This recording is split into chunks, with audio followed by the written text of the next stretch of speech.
सीता माता को इधर उधर रखा था कई बार कई जगह पे। सो ये हम अभी जाएंगे, वहाँ पे एक छोटा सा स्ट्रीम, थोड़ा सा नदी स्मॉल वाला है उधर।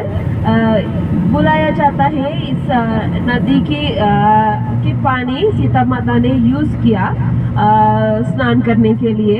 और इस नदी के किनारे पे एक हॉल, मतलब 2-3 हॉल नेचुरली बन चुका है, मतलब नेचुरल फॉर्मेशन।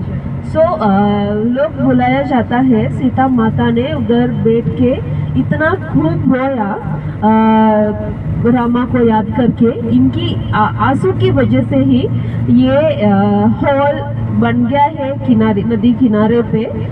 इनकी वजह से ये हॉल्स को टीयर पॉन्ड्स बुलाया जाता है, क्योंकि आंसू की वजह से ही ये फॉर्मेशन ऐसे बन गया है। और यहाँ पे दूसरा क्या स्पेशलिटी है, जैसे मैंने पहले कहा था, हनुमान को जो हैंड ओवर किया है, जाओ सीता माता को ढूंढ के आओ। सो उन्होंने श्रीलंका आके सबसे पहले सीता माता की मुलाकात यहाँ पे हुई है।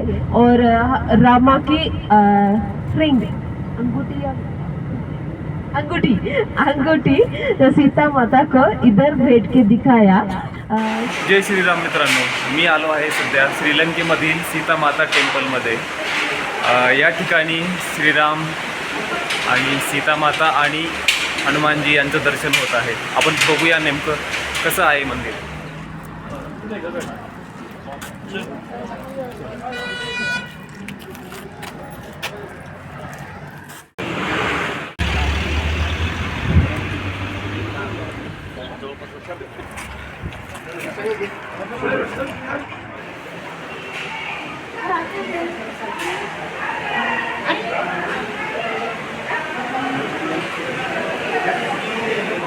मी आलो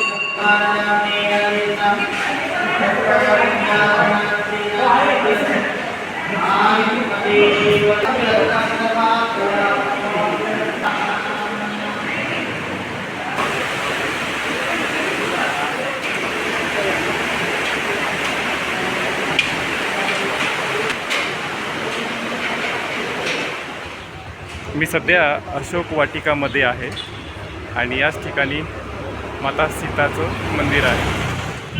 हीच अशोक वाटिका आहे। या ठिकाणी सीते मातेला ठेवलं होतं।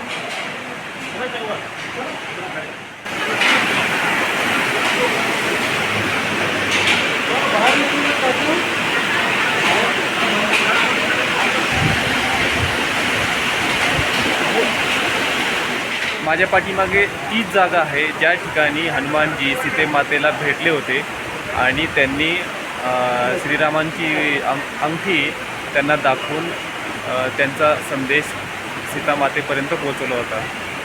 या ठिकाणी हनुमानजींच्या पाऊलखुणा पण पाहायला मिळतात।